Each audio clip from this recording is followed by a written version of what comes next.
Teams, people, and coaching, navigating the crossroads of people and practices, because a title like that makes me think there must be a good story behind it. Oh, sure. I've got a lot of stories. The one I think of the most is I had a manager back when I was just starting out, and we were putting together, this was before the Agile Manifesto, before the word Agile had really been adopted.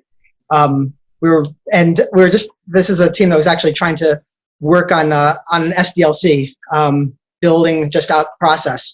And he was incredibly focused on these specific practices, including ones that universally everybody who was actually working on the software hated.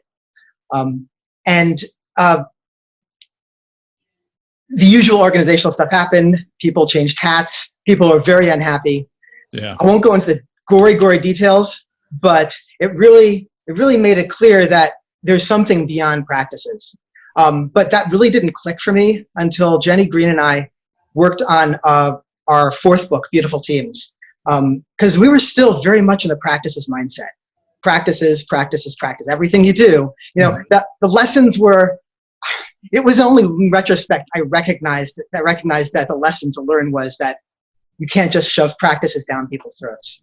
Yeah.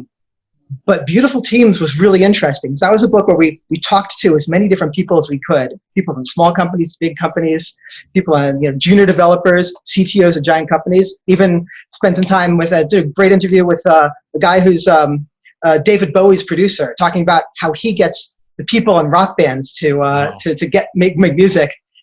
Really not dissimilar to what we do to get say rock star developers to actually produce code. And one thing that really hit home to me was that I had gone into that project thinking practices, and I came out of that project thinking people. And so much of it is about how you get the people on your team to gel. What do you do when the people aren't clicking? What do you do when the boss wants something, the users want something else, and the team wants something entirely different? And I think that that's one reason that Agile really from the beginning appealed so much to me, because that basic idea that yes, we value processes and tools, but we value people and interactions more. And the fact that they were willing to write that down and expect people to understand it, that meant a lot to me. That's one of the things that I think is central to the idea of understanding Agile, and understanding that is how you get from sort of beginning to work with it to really starting to have it click. Yeah, I think you mentioned a few keywords there that I really want to pull out, but you mentioned like mindset and how you kind of have to have that before the practices, don't you? Oh boy, yes, you do. And it's funny, whenever you, all of us have gone through some sort of Agile training. Most of us have gone through more than a few different Scrum training sessions. Yeah. I've taught plenty of them.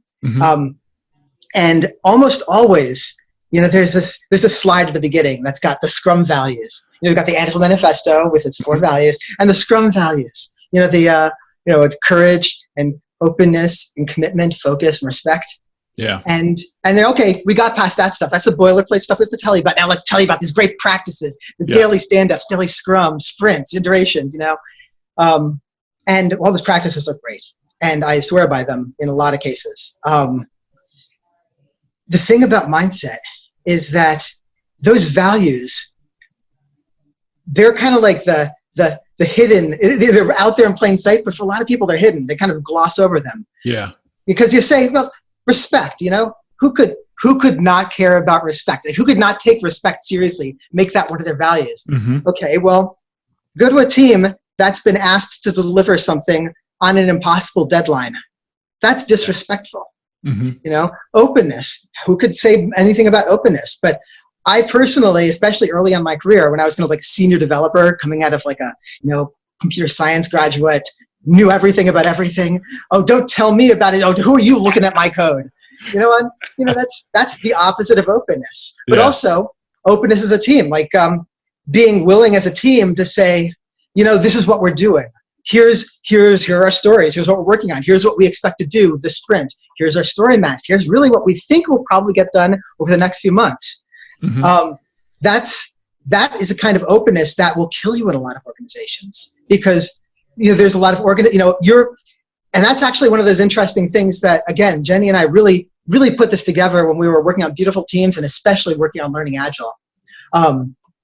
We were with the idea that every method or methodology or framework has values built into it.